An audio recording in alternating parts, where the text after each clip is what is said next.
Os mestres desses caras, os mestres do Alexandre, você acha que é coincidência, porra? Que semana passada tem revogação do Marco Civil do STF e que nessa semana a lei europeia passa a valer igual, praticamente idêntica. A do Brasil é pior, diga-se de passagem. Os mestres dessas pessoas não são pessoas que estão no Brasil, mas são sistemas, ideias, redes que vêm aqui do exterior. Sejam bem-vindos, o meu nome é Bruno, deixe o seu like e inscreva-se no canal.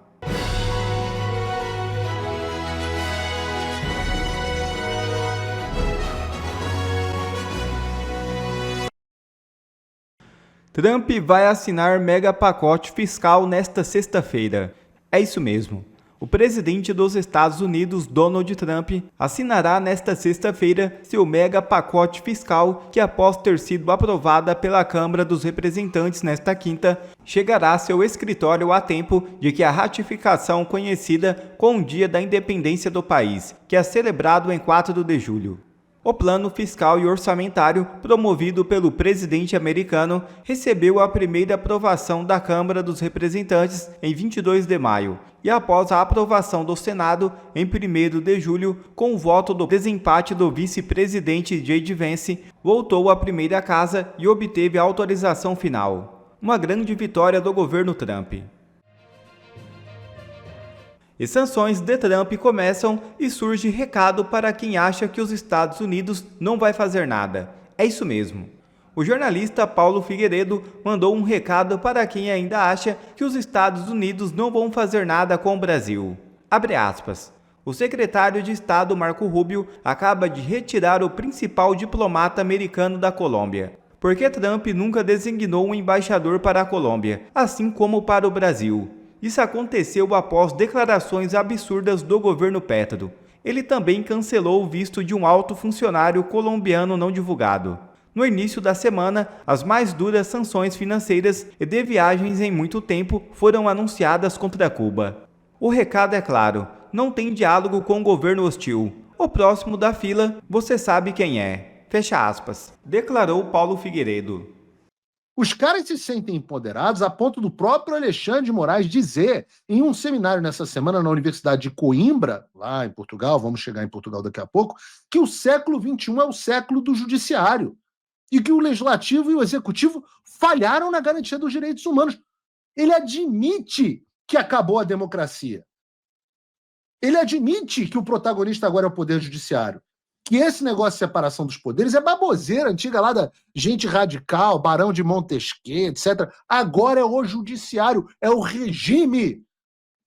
E mesmo que eles não tenham sido eleitos para fazer nenhuma das coisas que eles estão fazendo. Esse é um problema ao que se chama de juristocracia, não é um problema brasileiro. Tem um capítulo inteiro no meu curso Fim da América sobre isso. Aqui nos Estados Unidos, nós também estamos vivendo um período intenso de ativismo judicial e eu trouxe um gráfico com isso aqui, comparando quantas ordens executivas de presidentes americanos foram derrubadas ao longo dos últimos anos, demonstrando em números o grau de ativismo judicial contra a administração Trump. Eu queria até, não vai dar tempo, trazer aqui, por exemplo, para o Brasil, o número de ações que são levantadas contra o PL. Mas voltando aos Estados Unidos, só nos 2 primeiros meses do atual governo Trump, ele já teve mais ordens executivas derrubadas do que todos os outros presidentes durante seus mandatos. 8 anos no caso do Bush e do Obama e 4 no caso do Biden. Os números atualizados aqui dos Estados Unidos mostram que, nesse momento, pelo menos 9 ordens executivas do Trump estão tendo seus efeitos bloqueados justamente por tribunais americanos e outras 11 sendo debatidas nos tribunais sem ainda terem sido bloqueadas. Só que o que eu sempre chamo a atenção é que os Estados Unidos têm algo que o Brasil não tem muito, que são anticorpos. Até agora, mesmo com seus erros, não tem como você comparar, por exemplo, as indicações que o Trump fez à Suprema Corte dos Estados Unidos com as que o Bolsonaro fez para o Supremo Tribunal Federal. Aliás, eu tenho estado muito feliz que o André Mendonça começou a se posicionar em relação a assuntos levados à corte, percebeu que é impossível compor com esses caras, porque eles não são pessoas normais com divergências. O Cássio Nunes começou a levantar, até no debate do Marco Civil da Internet, os problemas institucionais que virão. Não teve a altivez e a coragem de pedir vista. Acabou intimidado pelo Gilmar Mendes, mas pelo menos levantou o problema. Mas por que eu estou falando disso? Por que importa dentro desse assunto?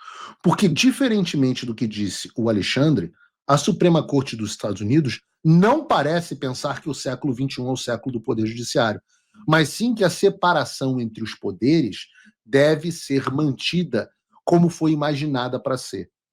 E por isso que, nesse sentido, a Suprema Corte dos Estados Unidos deferiu um pedido do governo Trump para suspender ordens de 3 juízes federais que bloqueavam uma ordem executiva do Trump, que eu até não concordo, sobre o direito da cidadania de pessoas nascidas nos Estados Unidos cujos pais não são americanos. E aí, interessante, o placar de 6 votos a 3, eles rejeitaram a ideia, e essa é que é a parte importante, eles rejeitaram a ideia nessa semana de que um juiz federal pode, com uma decisão judicial, proibir o governo federal de executar uma lei ou uma política em todo o país. Ou seja, decidiram que os juízes não podem, com uma canetada, anular uma prerrogativa do Poder Executivo de executar as políticas públicas propostas por ele. O voto da Amy Coney Barrett, que é uma juíza de indicação pelo Trump, é hoje muito questionada, mas o voto dela diz assim: tribunais federais não exercem supervisão geral sobre o Poder Executivo. Eles resolvem casos e controvérsias de acordo com as autoridades que o Congresso lhe conferiu. Quando um tribunal conclui que o Poder Executivo agiu de forma ilegal, a resposta não é que o tribunal também exceda os seus próprios poderes. Ora, desculpem às vezes ter que cobrir Estados Unidos, mas eu quero dar uma lufada de ar fresco para a gente no Brasil.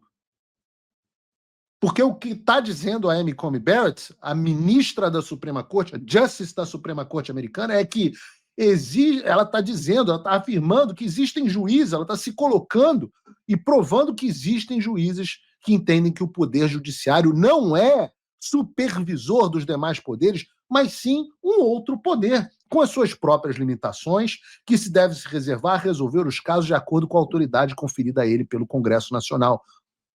Então, não, Alexandre, não é que o século XXI seja o século do judiciário, é que no século XXI existem pseudo-juízes como você que nunca passaram nem perto de um Federalist Paper, não sabem quem é Alexander Hamilton, não sabem, simplesmente não conhecem a verdadeira função do Poder Judiciário e não se importam com a verdadeira função do Poder Judiciário, que certamente não é garantir direitos dos humanos como você faz.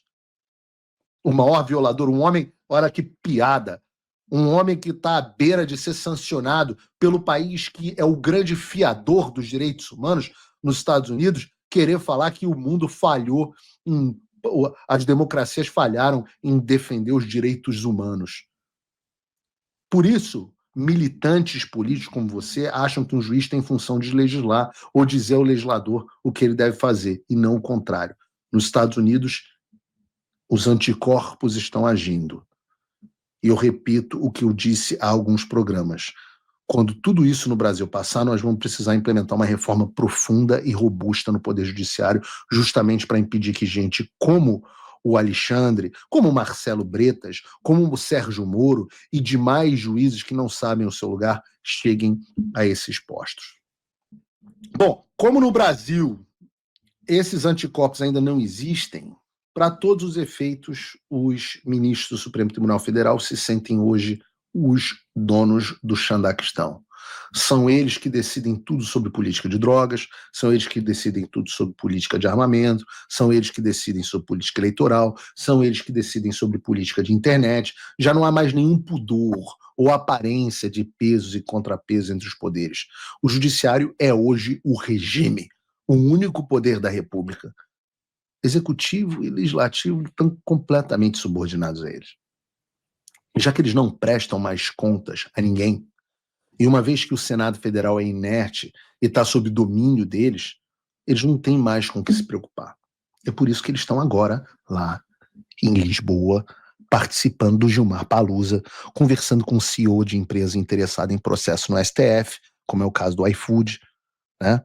Por isso mesmo que nós temos a reportagem como aquela que nós trouxemos da Folha, em que eu trouxe em alguns programas, sobre o caso do Grupo Petrópolis, uma causa de mais de 3 bilhões de reais, em que pelo menos 10 familiares de ministros do Supremo estão envolvidos. Mas falando sobre isso, sobre esse caso do Grupo Petrópolis, onde nós temos a mulher do Gilmar, as 2 enteadas, um primo e 2 sobrinhos, né? Será que tem tudo isso porque são bons advogados ou porque a maior qualificação que você pode ter hoje no Brasil é ser parente do Gilmar Mendes? Porque eu digo que nessa semana nós tivemos mais uma das grandes coincidências no Brasil.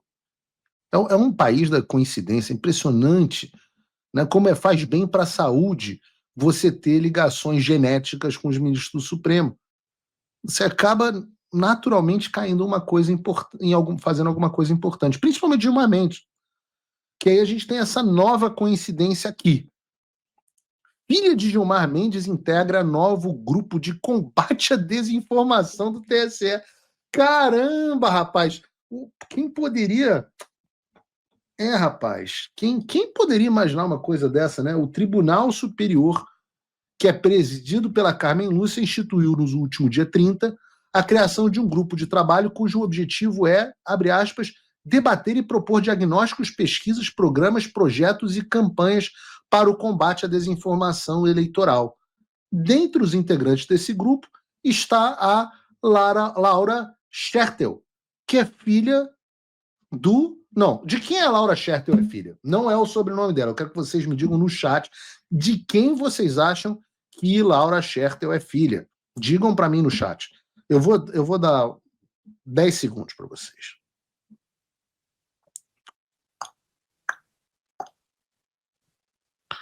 Gilmar Mendes. Acertaram. E é muita coincidência, rapaz. Aliás, a Laura Schertel, filha do Gilmar, também é uma das advogadas do Grupo Petrópolis, naquela causa que eu acabei de citar de 3,3 bilhões de reais, junto com quem? Com a esposa do imperador Alexandre de Moraes. E também, você vê que família bonita, harmoniosa, com a enteada do Gilmar Mendes e mais 2 dos seus sobrinhos. Eu não sei. Eu não quero ser leviano aqui. Eu acho que tudo isso é uma tremenda coincidência. Mendes é um nome muito comum no Brasil. Schertel, nem tanto. Mas Mendes é um nome comum. Mas talvez isso seja uma grande coincidência. Ou é uma puta troca de favores, troca de interesses, onde os amigos do rei são sempre privilegiados com decisões favoráveis no STF, onde os tais dos grupos de trabalho no TSE sobre o combate à desinformação são compostos por gente de confiança dos ministros do Supremo para garantir que a vontade deles vai prevalecer e que eles tenham uma tremenda influência para poder também cobrar uma tremenda grana nos seus escritórios de advocacia. É uma outra hipótese, válida como qualquer outra. E se tem a filha do Gilmar Mendes em um grupo de trabalho do TSE, cujo foco é o combate à desinformação eleitoral, eu não preciso nem falar o que vai acontecer, né? Agora, porém, com a decisão do Marco Civil, as eleições de 2026 têm tudo para ser piores em termos de censura e repressão política à direita. Escrevam o que eu estou falando. E é por isso que eu peço e falo para você, baixem a caceta do Proton VPN. Bota de novo aí o Proton VPN. Nem era a hora do merchan, mas eu vou fazer. Eu estava falando que o ativismo judicial não é algo exclusivo do Brasil. Eu digo isso. Ontem eu estava falando, algumas pessoas acharam que eu estava chateado com o Nicolas. Não estou chateado com o Nicolas, não. Talvez um pouco enfim, mas o fato é que o que eu estava falando não era por conta disso, é porque eu acho que há um erro de estratégia. O próprio Ricardo Salles também fala essas bobagens de vez em quando, de que nós temos que resolver os nossos problemas no Brasil. Nós vamos resolver os nossos próprios problemas.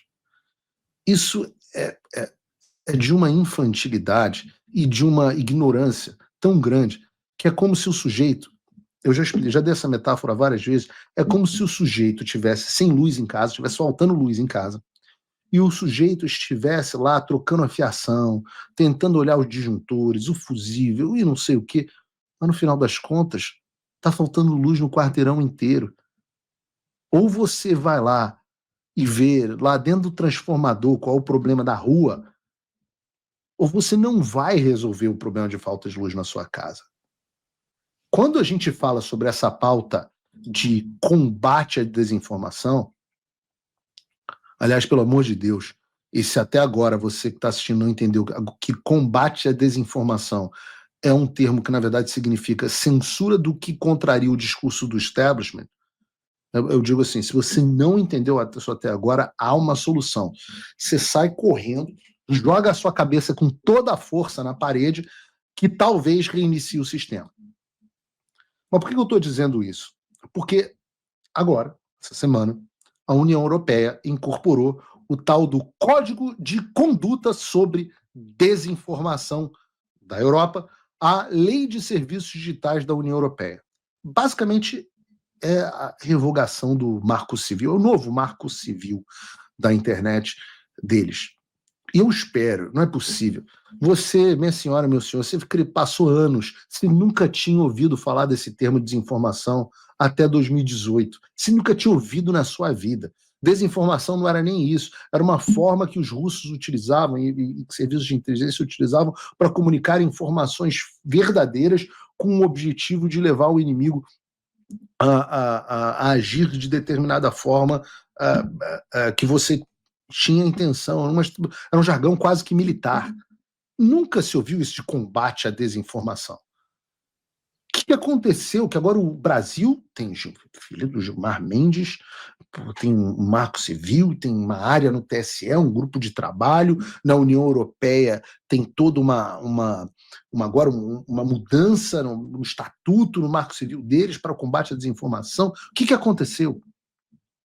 O Mike Pence, vocês devem lembrar, ex-departamento de Estado, talvez futuro departamento de Estado, se pronunciou, inclusive, sobre esse assunto, dizendo que as plataformas de redes sociais americanas, como X, Instagram, Facebook, Snapchat, etc., serão pressionadas com multas gigantescas caso não suspendam conteúdo que a União Europeia entenda como desinformação. Qualquer semelhança com o STF, na semana passada, não é mera coincidência. Não pensem que foi coincidência a data do julgamento do revogação do artigo 19 do Marco Civil da Internet.